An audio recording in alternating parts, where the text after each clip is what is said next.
నా కొడుకును మీకు అప్పగిస్తున్నా. రాయ్‌బరేలీ ప్రజలకు సోనియా గాంధీ అభ్యర్థన. రాయ్‌బరేలీ నా కుటుంబం, అమేథీ నా ఇల్లు. మీ ఆశలను వమ్ము చేయడు. సోనియా గాంధీ రాహుల్ గాంధీని రాయ్‌బరేలీ ప్రజలకు అప్పగించారు. మరి వయనాడు ప్రజలకు ఎవరిని అప్పగించారు? ఆయన వయనాడులో పోటీ చేస్తున్నాడు కదా. అంటే వయనాడు మీది కాదు అని చెప్పేస్తున్నారా? మీది కాని చోటు వయనాడుకి ఎందుకు వెళ్ళి పోటీ చేస్తున్నారు?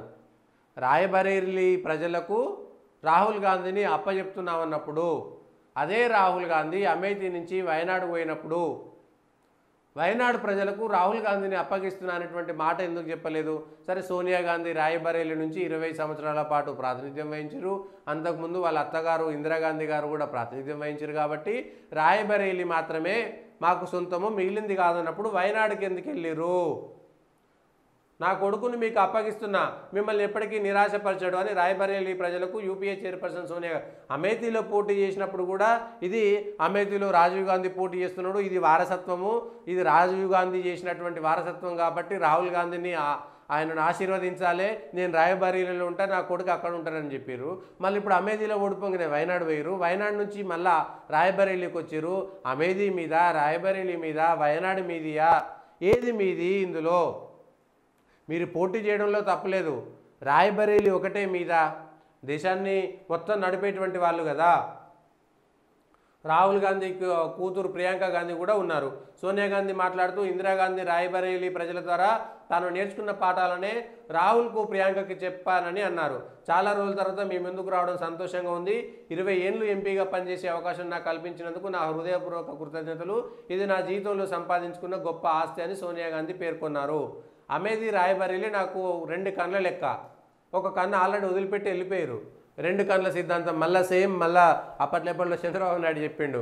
2 కన్నుల సిద్ధాంతం, 2 కన్నులు, తెలంగాణ నాకు ఒక కన్ను, ఆంధ్ర ఒక కన్ను అని తెలంగాణ కన్ను ఇడిచిపెట్టి ఆంధ్రాకి వెళ్ళిపోయిండు. మళ్ళీ ఇప్పుడు అమేథీ రాయ్‌బరేలీ నాకు 2 కన్నుల లెక్క.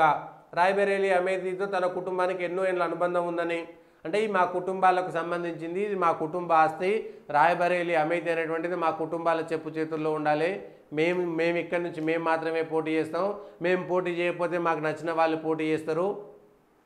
మేము మళ్ళీ ఇక్కడి నుంచి మా ప్రజలు ఓడిపోతే, అమేథీ నుంచి ఓడిపోతే మేము అమేథీ నుంచి పారిపోయి మళ్ళీ వయనాడు పోతాము. దయచేసి తప్పనుకోకండి. అమేథీ ప్రజలు మీరు అన్నేళ్ల పాటు మిమ్మల్ని ఆదరిస్తే, ఒక్కసారి ఓడగొడితే జరిగినటువంటి తప్పుకు ప్రజల్లో ఏం జరిగింది, నేను ఎందుకు అమేథీలో ఓడిపోయినాను, అమేథీలో మళ్ళీ వచ్చి పోటీ చేస్తే నిజంగా కొంత గౌరవం ఉండేది. అరే అదే అమేథీలో ఓడిపోయిండు, మళ్ళీ వచ్చి అదే స్మృతి ఇరానీ పైన పోటీ చేసి నెగ్గడానికి ప్రయత్నం చేస్తున్నాడు రాహుల్ గాంధీ. వయనాడుకి వెళ్ళడంలో తప్పలేదనుకుందాం. అమేథీలో ఓడిపోయింది కాబట్టి వయనాడులో పోటీ చేసిండు. అప్పటికే ముందస్తుగా కొంత అవగాహన వచ్చేసింది, అమేథీలో ఓడిపోయేటువంటి పరిస్థితులు ఉన్నాయి కాబట్టి వయనాడుకి వెళ్ళిపోయాడు.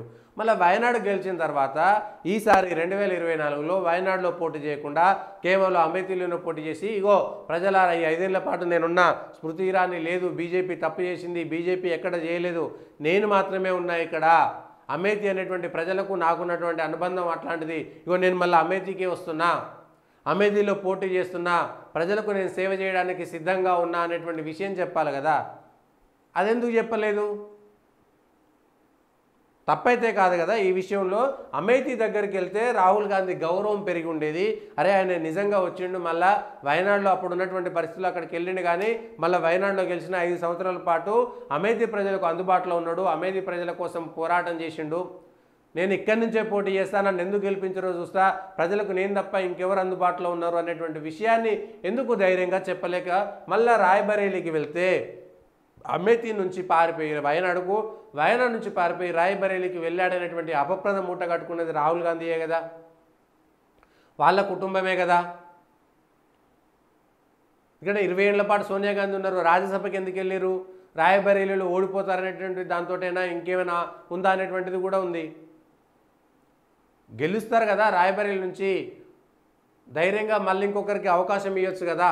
అరే సోనియా గాంధీ నిలబడి పోటీ చేస్తున్నారనేటువంటి అంశం పైన కాంగ్రెస్ కార్యకర్తలకు, నాయకులకు భరోసా ఇస్తున్నారు, సోనియా గాంధీ నిలబడినటువంటి విషయం చెప్పొచ్చు కదా. అది చెప్పలేదు.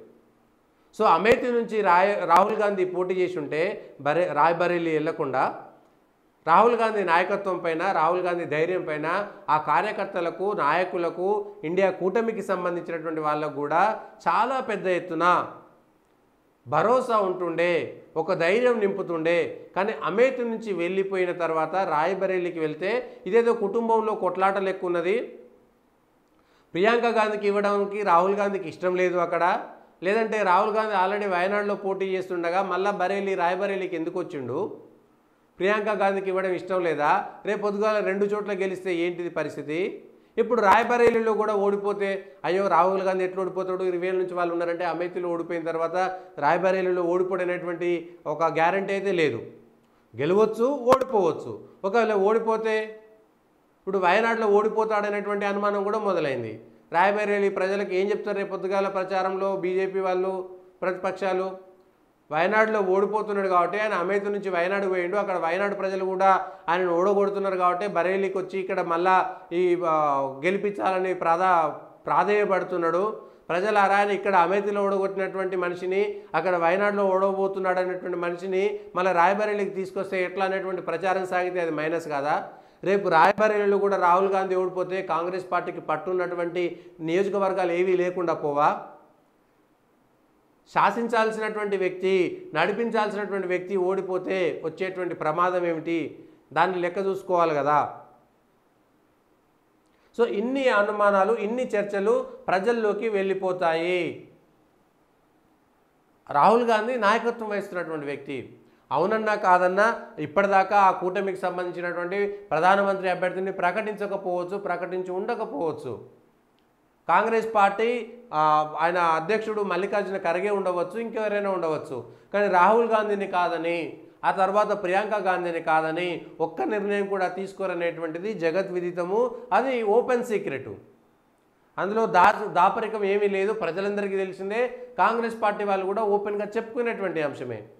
అట్లాంటి పార్టీని నడిపించాల్సినటువంటి వ్యక్తి రాహుల్ గాంధీయే 3 చోట్లకు వెళ్ళిపోయి పారిపోయాడనేటువంటి అపప్రద మూట కట్టుకోవాల్సినటువంటి పరిస్థితి ఎందుకు వచ్చింది అనేటువంటిది బేరీజ్ వేసుకోవాలి కదా. మరి వీళ్ళకు సలహాలు ఇచ్చేటువంటి వాళ్ళు, సరే మేము ఇచ్చినటువంటి సలహా తప్ప నీకు ఎక్కువ తెలుసా, రాహుల్ గాంధీ సోనియా గాంధీ కుటుంబానికంటే ఎక్కువ తెలుసా అంటే తెలిసి ఉండకపోవచ్చు, వాళ్ళే గొప్ప వాళ్ళు అండవచ్చు. కానీ ప్రజల్లో ఇంకొక కోణంలో జరిగేటువంటి చర్చను మాత్రం ప్రజల ముందుకు పెట్టాల్సినటువంటి పరిస్థితి. ఎందుకు అమేథీ నుంచి వయనాడు పోయాడు, వయనాడు నుంచి రాయ్‌బరేలీకి వస్తున్నంటే వయనాడులో రాహుల్ గాంధీ ఓడిపోతున్నాడా? ఎందుకంటే అమేథీ వయనాడు 2 పోటీ చేస్తున్నప్పుడు ముందస్తుగా ఒక స్మెల్ చేశారు. అమేథీలో పరిస్థితి కొంత కింద మీద అయ్యేటట్టున్నది, ఓడిపోయేటట్టున్నది కాబట్టి వయనాడులో కూడా పోటీ చేయాలనేటువంటిది అప్పుడు క్లియర్ కట్ పిక్చర్ అర్థమైపోయింది. ఓడిపోయిన తర్వాత నిజమే అక్కడ ఓడిపోతున్నాడు కాబట్టి వయనాడు వెళ్ళిండి అనేటువంటిది అర్థమైపోయింది. సో ఇప్పుడు వయనాడు కాదని రాయ్‌బరేలీకి వస్తే అది కూడా సేఫ్ సీట్ కాదు, అక్కడ ఓడిపోతామేమో. సిపిఐ పార్టీ పూర్తిగా సహకరించలేదు, వాళ్ళు గెలవడానికి ప్రయత్నం చేశారు. ముస్లిం లీగ్ కూడా పూర్తి స్థాయి సహకారం చేయలేదు. బీజేపీ రాష్ట్ర శాఖ అధ్యక్షుని పెట్టి బలంగా అక్కడ కొట్లాడింది.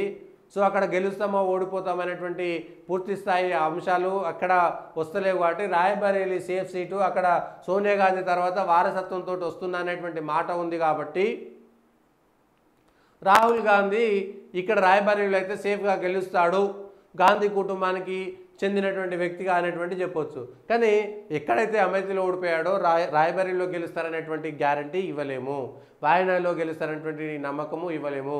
రేపొద్దున ఇక్కడ అక్కడ ఓడిపోతే మిగిలినటువంటి కూటమిలో ఉండేటువంటి నాయకులు రాహుల్ గాంధీ నాయకత్వాన్ని ఒప్పుకుంటారా? అనవసరంగా మిగిలిన కూటమిలో ఉండేటువంటి పార్టీలకు ఎవరు అవకాశం ఇచ్చినట్టు అవుతుంది? మళ్ళా కాంగ్రెస్ పార్టీ నాయకులే అవకాశం ఇచ్చినట్టు అవుతుంది. కాబట్టి దానిపైన కాంగ్రెస్ పార్టీ వాళ్ళ సొంత నిర్ణయాలు, వాళ్ళ అవసరాలు కానీ రెండవ రకంగా జరిగేటువంటి చర్చను ప్రజల ముందు పెట్టేటువంటి ప్రయత్నం.